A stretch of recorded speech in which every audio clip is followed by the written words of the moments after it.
It's a big issue for Texas. I mean, we're talking uh, immigrants nationwide make up about 11% of the U.S. population. That's at least the estimate.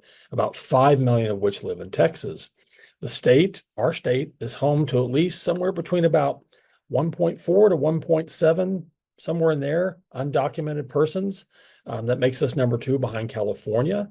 And so many of them are working in industries such as farming, construction, meat packing. They also work as housekeepers, landscape gardeners, restaurant workers. If you're talking about 1.5, 1.6 million people who are undocumented that are here, it could have a huge impact on the state's economy if you begin to see mass deportations.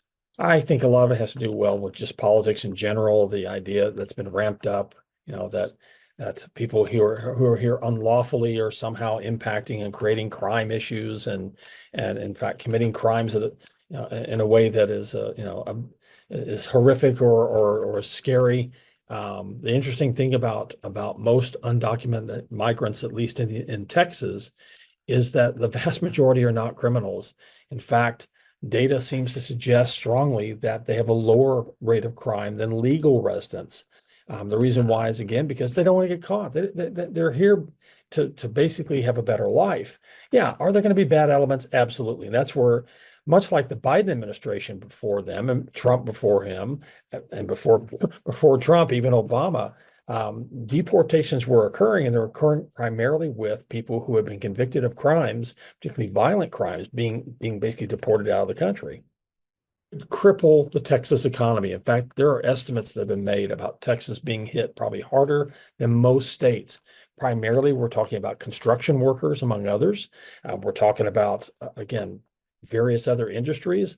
We're talking about a number of people who end up in a situation where if we have mass deportation, the U.S. economy probably would see a 4 to 7% hit toward our gross domestic product, which means we'd see something close to what happened during the Great Recession in 2008, 2009.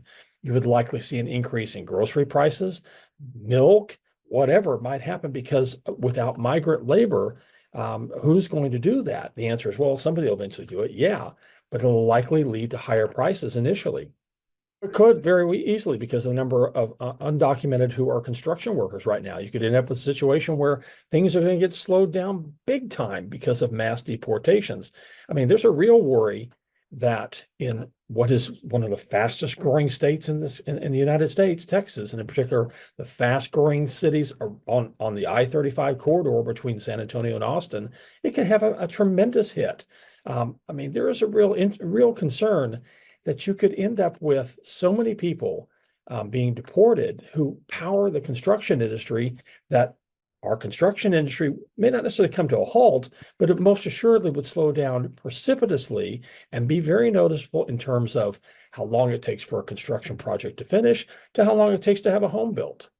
The CEOs are going to discover all of a sudden that when they start to see the number of people who are undocumented, who are working for them or working in other aspects of their industry, if they're being removed by the thousands, if not millions, it would devastate certain industries. And my guess is that you're going to get pushback. In fact, you've already begun to see a little bit of pushback already from agricultural interests, particularly in Texas, saying, are you sure you really want to do as much here as you're claiming you're going to do? Because it could really hurt Texas agriculture. Just stay tuned. We'll see if it actually happens. It's always possible that what you're going to see is essentially symbolism.